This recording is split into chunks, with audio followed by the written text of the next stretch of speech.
오늘 주시는 하나님의 말씀은 잠언 17장 15절부터 21절 말씀까지입니다.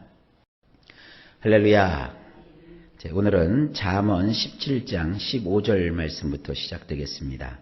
15절 말씀을 보면 악인을 의롭다 하고 의인을 악하다 하는 이 두 사람은 다 여호와께 미움을 받느니라. 원문을 보면 이렇습니다.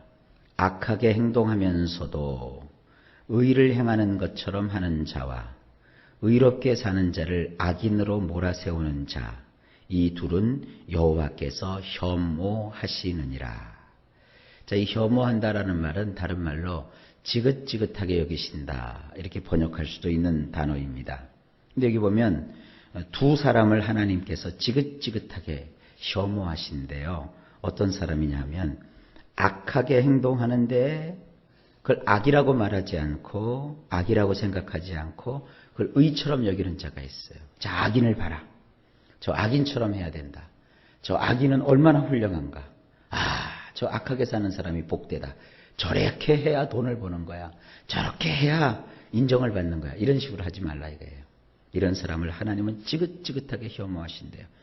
또 하나는요, 의롭게 살아가요. 참 어렵고 힘들 가운데서도 의를 행하고 진실되게 살아가는 사람을 아유 궁상, 아유 저 궁상, 저게 뭐야 저게, 아이고 지긋지긋하고 저거 아주 못됐어. 얼마나 조상 쪽부터 죄를 졌으면 저렇게 못 살까. 아유 저 악한 거, 아유 저 더러운 거, 이렇게 몰아세우는 자, 이 둘을 하나님께서 혐오하신대요. 그러니까 이 잠언의 말씀을 액면 그대로 받아도 우리가 이해가 딱 되지 않습니까? 실질적인 삶에서도 그래요. 여러분이 이 신앙을 지긋한 마음을 가지고 끝까지 유지하는 게 그렇게 쉽지 않습니다.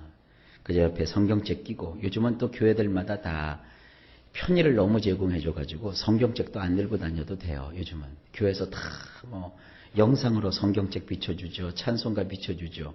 옛날 마냥 성경책 손에 들고 다닐 이유가 없는 그런 시대가 되었죠.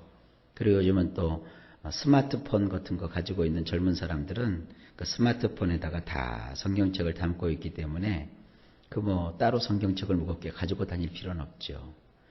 근데 교회를 쭉 다니면서 그저 예배를 참석하고 내가 어느 교회에 소속되어 있다, 그 생각만 가지고 있으면 되는 줄 아는데 그런 것은 신앙이 아니에요.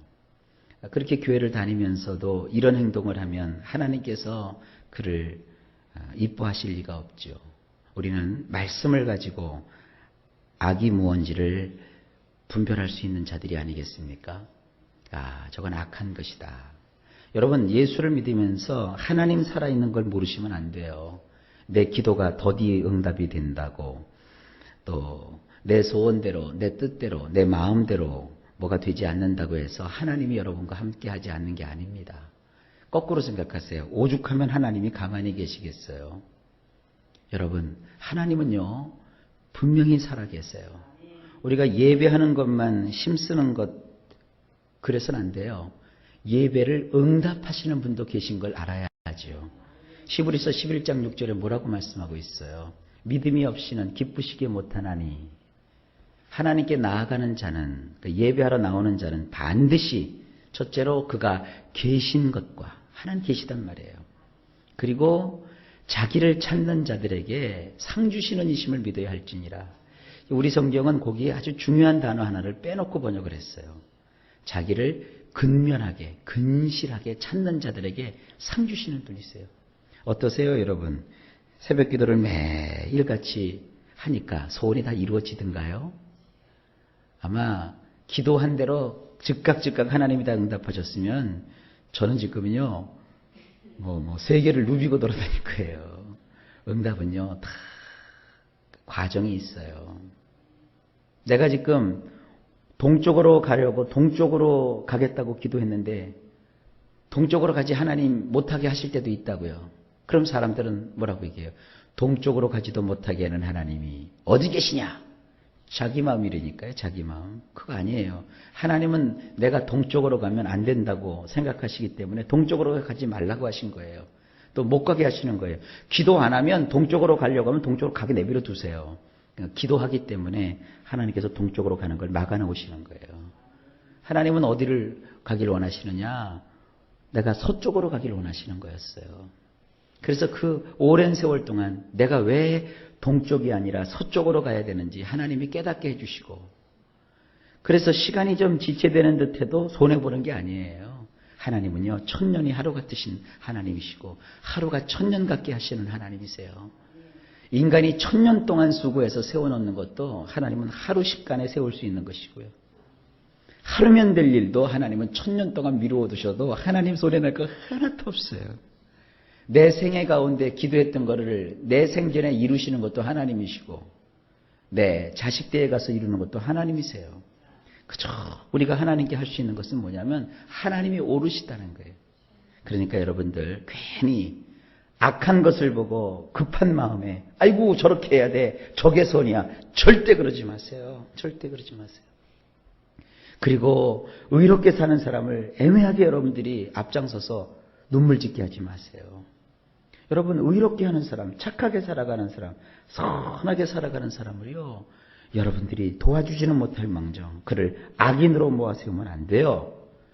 철저하게 여러분들 듣지 말아야 될 건 듣지 말아야 되고, 또 지킬 것은 지킬 줄 알아야 하나님께서 그 인생을 축복하는 거지.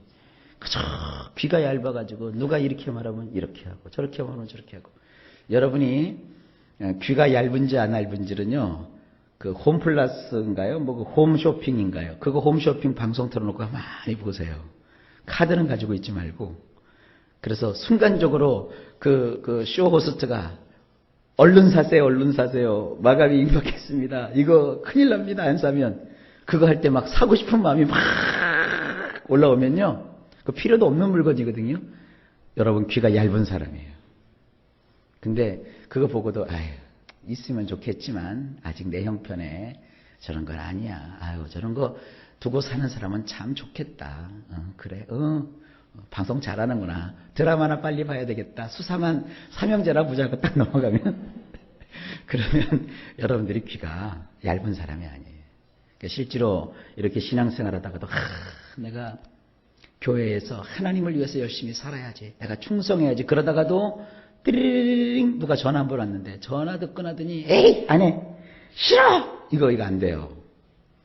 또 내가 참고 견디고 하나님의 그 의를 이루겠다 이렇게 생각하고 기도하고 딱 집에 가서 문을 딱 열고 들어서는데 아이고, 빨래거리는 잔뜩 있고 설거지 한 건은 잔뜩 있고 방 하나도 제대로 자식들이 쳐놓지도 않고, 아이고, 남편도 마음에 안 들고 아내도 마음에 안 들고, 에이 이렇게 살아서 도대체 내가 하나님은 어디 계신 거야 도대체.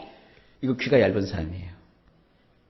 딱 들어갔는데 그래, 하나님이 내가 이 가정을 통하여서 하나님의 영광을 받으시는 거야. 하나님 감사합니다. 내가 감사함으로 지금 눈에는 보이지 않지만, 귀에는 들리지 않지만, 손에는 잡히지 않지만 믿음을 가지고 주님을 영화롭게 해드리겠습니다. 사탄은 자꾸 우리의 연약한 것을 건드리는 거예요. 네가 이래도 하나님 믿을 거냐? 네가 이래도 기도할 거냐? 네가 이래도 예배할 거냐? 그러면 여러분 어떻게 하실 거예요? 마귀 말을 들으면 안 돼요. 그래도 내가 예수 믿을 거다. 그래도 내가 하나님 따라갈 것이다. 그래도 내가 기도할 거다. 그러면 사탄이 한 길로 왔다가 7길로 혼비백산에 도망가는 거예요. 사탄의 한 놈이 왔다가 7길로 도망간다고 그러잖아요. 사탄이 산산조각이 나는 거예요. 근데 우리는 어떻게 돼요? 한 길로 들어왔다가 7길로 신앙이 산산조각 나지는 않습니까? 여러분, 절대로 악한 자를 향하여 의롭다 하거나 의롭게 하는 사는 사람을 궁지에 몰아넣는 그런 일을 하지 마세요. 하나님은 그것을 아주 시험하십니다. 자, 굉장히 강한 말씀이죠. 그 다음 구절 한번 볼까요? 16절. 미련한 자는 무지하거늘 손에 값을 가지고 지혜를 사려 함은 어찌 민고. 이걸 놓고 우리말로 보면요, 이게 무슨 뜻인지 긴가민가해요. 알 것 같기도 하고 모를 것 같기도 하고. 염려하지 마세요. 원문은 이렇게 되어 있어요. 어리석은 자의 손에 돈을 쥐어준다고 지혜를 사올 수 있을까? 여러분 한번 답변해 보세요. 아주 어리석은 사람에게 돈을 그 손에 쥐어준다고 그 사람이 가서 지혜를 사올 수 있을까? 아니에요. 성경은 그렇게 얘기합니다. 그 속이 텅 빌 뿐이니라. 이 어리석은 사람은요, 돈을 아무리 줘도요, 그가 나가갖고 좋은 걸 사갖고 오질 않아요. 왜 주변에 그런 사람들이 있잖아요. 꼭 시장 가서 물건 사와도 자기는 명품이래. 분명히 명품이래. 사갖고 온 거 보면 그냥 동네에서 그냥 사는 것보다도 못한 거 사갖고 오는 사람들 꼭 있죠, 주변에. 그게 미련한 사람을 그런 식으로 생각하면 돼요. 미련한 사람은요, 그 미련함을 고치기 전에는 그 손에 아무리 돈을 가지고 있어도 지혜를 사올 수가 없어요. 오히려 그 속이 텅 빌 뿐이에요. 여기서 이 돈이라는 말은 단순히 그냥 돈이 아니라 히브리 말로는요, 메히르라고 하는데, 이 메히르라는 말은 유산, 상속 재산, 혹은 그가 가지게 되는 여러 가지 재물, 이런 것을 뜻하는 단어입니다. 메히드. 그러니까 이 미련한 자식에게는요, 재산 물려주는 거 아니에요. 미련한 자식에게 온갖 좋은 것을 줘봤자 그거 다 들어먹고 말아요. 그러니까 자녀에게 큰 걸 물려주기 전에 먼저 우리가 자녀 가운데 뭐가 있도록 해야 되느냐? 하나님을 경외하게 해서 그가 하나님 주시는 그 명석함을 갖도록 해주는 일이 먼저예요. 돈이면 다 되는 세상이라고 하지만 돈만 가지고는 안 돼요. 돈 갖고는요, 지혜를 살 수가 없어요. 돈으로 가방도 살 수 있고, 옷도 살 수 있고, 집도 살 수 있고, 땅도 살 수 있고, 스키도 타러 다닐 수 있고, 골프도 치러 다닐 수 있고, 좋은 차도 살 수 있겠지만 지혜는 돈으로 사는 게 아닙니다. 여호와를 경외함으로 하나님께서 그에게 주셔야 그 지혜가 그 속에 생기는 거예요. 지금 잠언은 그걸 얘기하고 있습니다. 그래서 유대인들은 이 말씀대로 생활을 해요. 유대인들은 절대 부자가 자기 자녀에게 재산을 그대로 유산으로 상속시키지 않아요. 저가 유대인이 아니기 때문에 모르겠지만 어느 책을 보니까 유대인들은 자기 자식을요, 자기가 친하게 지내는 친구 회사에 종으로 보낸대요. 그리고 유대인들은요, 자식에게 고기를 잡아서 주질 않고 고기를 잡는 기술을 가르쳐 주고요, 그물을 주는 게 아니라 그물을 만드는 기술을 전수해 준대요. 그물이란 메히드예요. 돈이에요. 그러나 그물을 깁고 그물을 만드는 기술은 지혜입니다. 그물을 주면, 그물 망가지면 그 다음부터는 고기를 못 잡아요. 그러나 그물을 만드는 법을 그에게 알려주면 그물이 헤어지고 그물이 없어져도 다시 그물을 만들어서 배를 타고 나가 고기를 잡을 수 있는 거예요. 여러분, 이것이 하나님 주시는 지혜인 걸 아시기를 바랍니다. 교회나 개인도 마찬가지입니다. 그 얕은 방법을 가지고선 처음엔 뭐가 돼요. 그러나 아주 중요한 것은 지혜로운 사람이 되는 것입니다. 자, 그 다음 구절 보십니다. 17절. 친구는 사랑이 끊어지지 아니하고 형제는 위급한 때를 위하여 낳느니라. 이것도 원문을 보면 이렇게 돼 있어요. 모든 시간에 사랑할 수 있는 게 친구이며 형제는 갑갑할 때를 위해 산고를 치르며 낳은 것이니라. 자, 친구와 형제에 대해서 말하고 있어요. 물론 여기서 이 친구라고 하는 것은 다른 말로는 이웃이라고 번역할 수도 있어요. 이웃. 모든 시간. 그러니까 아무 때나, 낮이나 밤이나 어느 때나 서로 사랑할 수 있는 게 친구래요. 친구.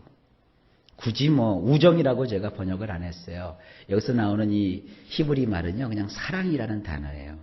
친구라는 게 뭡니까? 시도 때도 없이 아무 때나 가서 만날 수 있고 대화할 수 있고 서로 함께 할 수 있는 것이 친구가 아니겠습니까? 이 세상에서 가장 좋은 친구는 누굽니까? 물론 하나님을 우리가 가장 좋은 친구로 우리가 여기고 있죠. 예수 나의 좋은 친구. 그 다음에 또 좋은 친구가 뭐예요? 부부도 친구예요. 부부간에도 이 친구처럼 지내야 돼요. 나이가 들수록 더 그렇죠? 나이가 들수록 더 친구처럼 지내는 부부가 돼야 돼요. 그래서 혼자 사시는 분들은 외롭죠? 그거 왜 그래요? 친구가 없어서 그래요. 혼자 사는 사람이 또 굳이 또 결혼할 필요 없어요. 좋은 친구 새기면 돼요. 혼자 사는 친구끼리 또 친구하면 되잖아요. 좌우지간 이 친구라고 하는 그 의미는 모든 시간에 이렇게 서로 사랑할 수 있는 거예요. 자, 여러분도 먼저는 예수님을 가장 좋은 친구로 두시고 또 여러분의 인생 가운데서도 좋음과 또 나쁜 일, 또 슬픔, 또 즐거움 이런 것을 함께 나눌 수 있는 그런 친구가 있게 되시기를 바랍니다. 형제는 뭐냐면 갑갑할 때를 위해서 부모가 산고를 치르며 낳은 것이래요. 그러니까 그 자녀도 마찬가지예요. 자녀도 서로 갑갑할 때 서로 도우라고 낳는 것이지 뭐 핏줄만 갖고 또 우리가 한 가족이다 뭐 그 생각만 갖고 되는 게 아니죠. 서로 갑갑할 때 지내야 그게 형제가 되는 거예요. 교회 안에서도 여러분 서로 친구가 되시고 서로 형제가 되어줄 수 있기를 바랍니다. 이런 게 다 지혜예요. 자, 우리는 지금 그 잠언의 실제 편을 지금 보고 있는 겁니다. 실제 우리가 어떻게 삶을 살아가야 되느냐. 18절입니다. 지혜 없는 자는 남의 손을 잡고 그의 이웃 앞에서 보증이 되느니라. 자, 이것도 우리 성경으로 보면 무슨 말인지 잘 모르죠. 지혜가 없는데 남의 손을 잡아? 무슨 남의 손을 잡고 이웃 앞에서 보증이 되는 게 도대체 무슨 말이야? 잘 이해가 안 가시죠? 그래서 원문을 보면 이렇습니다. 속이 덜 떨어진 사람은 자기와 친한 사람을 보호해야 한다며 보증이 되기 위해 손바닥을 치느니라. 17절 말씀과 연관이 돼요. 친구라고 해서 형제라고 해서 무조건 여러분 그가 어려움에 처했다고 그 사람을 보호해야 된다고 생각을 해가지고 보증을 되기 위해서 손바닥을 치는 일을 하면 안 된대요. 이 보증이라는 말이요, 이 손바닥을 친다 이런 거와 같은 뜻이에요. 이 손바닥이 있잖아요. 손바닥을 탁 치는 건데 이게 이렇게 치는 건지 서로가 손바닥을 치는 건지 제가 잘 모르겠어요. 왜냐하면 제가 이스라엘 사람이 아니기 때문에. 근데 성경의 어법에 보면 이 보증 쓸 때 서로 이렇게 손바닥을 탁 치는 거래요. 그래서 내가 보증을 서는 거다. 내가 저 사람 대신 내가 내 재산을 담보로 맡기겠다.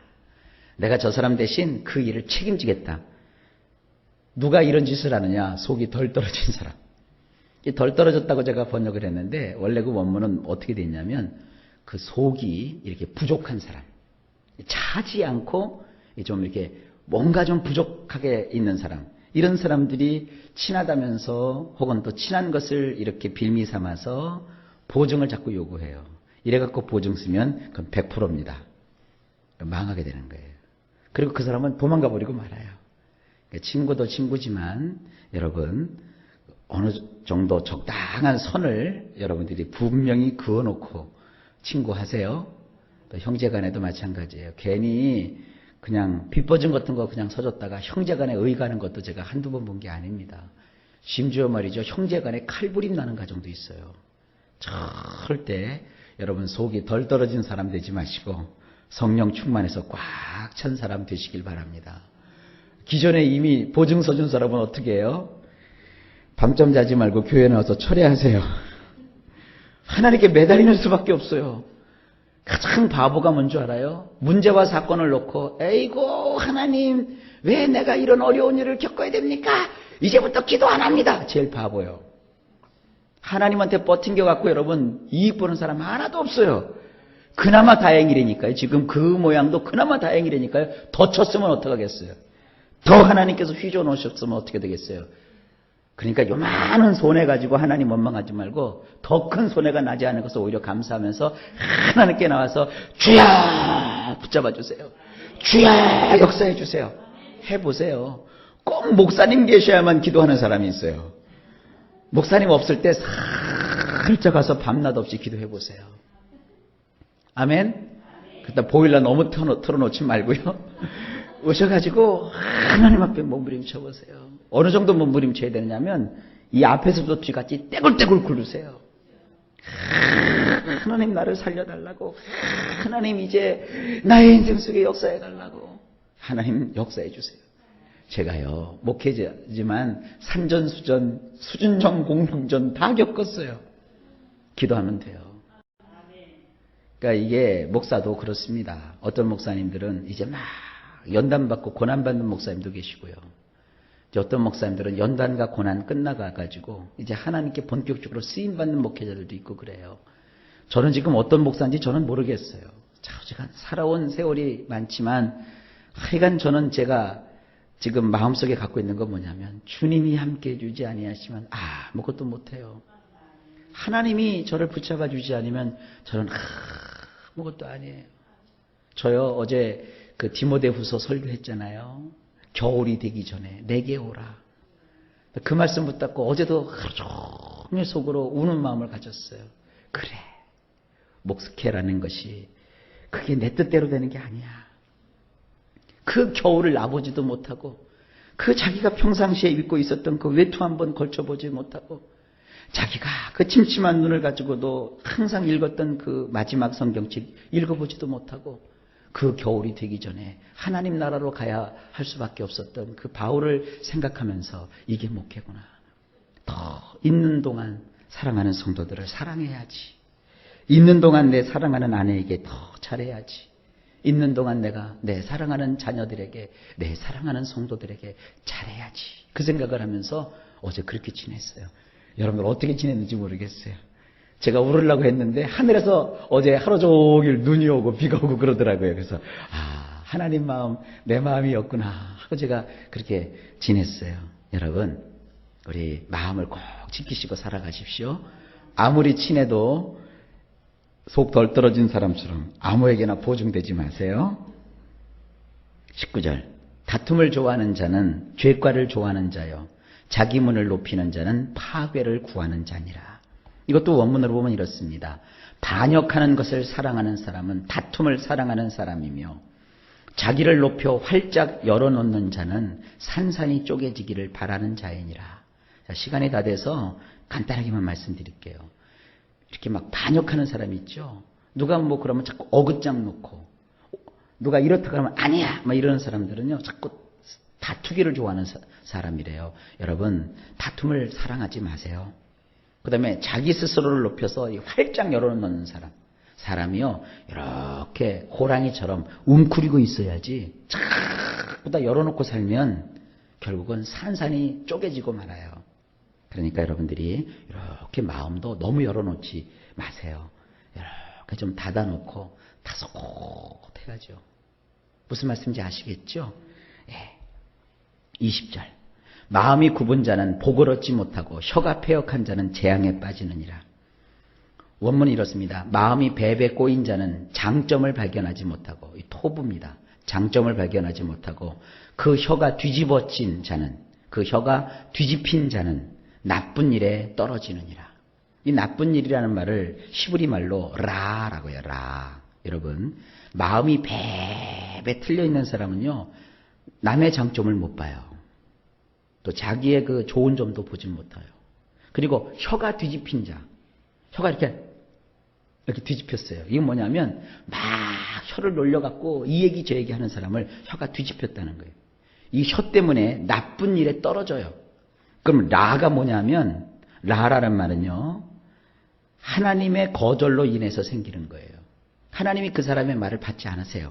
여러분 혀가 거듭나지 않는다면, 여러분 혀를 잘 쓰지 않으면 하나님이 여러분을 거절해요. 그래서 나쁜 일, 라가 생겨요. 그 다음에 마음에, 몸에 신체적인 고통이 따라요. 이 라를 신체적인 고통이라는 뜻을 갖고 있고요. 또 정신적으로도 고통스러운 일이 생겨요. 뭐 때문에? 내 혀를 뒤집어 놓으면. 그 다음에 이건 참 슬픈 얘기인데, 나오미가 옛날에 가족을 잃어버렸잖아요. 이 가족을 잃어버린 나오미의 고통을 라라고 성경은 표현하고 있는 거예요. 그러니까 우리의 이 혀가 참 얼마나 중요한지를 깨달으라 이겁니다. 그래서 지혜는 내 혀를 아주 조심하는 거예요. 마지막, 미련한 자를 낳는 자는 근심을 당하나니 미련한 자의 아비는 낙이 없느니라. 원문은 이렇습니다. 어리석은 자를 낳게 되면 그로 인하여 괴로움을 겪어야 하듯 나발의 아버지는 즐거움이 없느니라. 여러분, 자식을 낳았는데 아주 어리석은 놈을 낳았어요. 그러면 평생 그 자식 때문에 괴로워하잖아요. 그것처럼 이 나발의 아버지는 즐거움이 없대요. 그러면 이 나발이 무슨 뜻이냐? 이 나발은요, 우리 성경에는 미련하다라고 되어 있는데 원래 이 나발이라는 말은 촌뜨기, 어리석은 자 이런 뜻이에요. 그래서 그 마음에 하나님이 없는 자가 바로 나발입니다. 그리고 하나님에게 인색한 사람이 나발입니다. 하나님을 모독하며 사는 사람이 바로 나발입니다. 그리고 경건심이 없는 자가 나발입니다. 이런 나발은 아비에게 즐거움을 주지 못한대요. 이게 무슨 뜻입니까? 이 마음에 하나님 없이 사는 사람, 하나님께 인색한 사람. 이 교회도 말이죠. 이렇게 인색한 사람들이 있어요. 하나님께. 그런 사람 옆에서 두면 여러분 즐거움 없어요. 하나님께 후하고 하나님께 부하고 하나님을 사랑하는 자를 옆에서 여러분들 가까이 하십시오. 그럼 여러분 속에 즐거움이 있다니까요. 제 말 잘 들으세요. 신앙 좋은 사람과 함께 살면, 함께하면 여러분 좋은 일이 생겨요. 그런다 하나님을 모독하고 경건하지 못한 사람과 가까이 하면 여러분 삶 속에 즐거움이 없어요. 어떠세요? 즐거우세요? 아니면 괴로우세요? 잘 여러분 자신을 생각하고 살아가는 것이 이게 지혜입니다. 자, 오늘도 하루가 시작되었습니다. 일마다 때마다 하나님이 여러분과 함께 하셔서 여러분이 하는 모든 일이 형통함의 역사가 나타나기를 예수님의 이름으로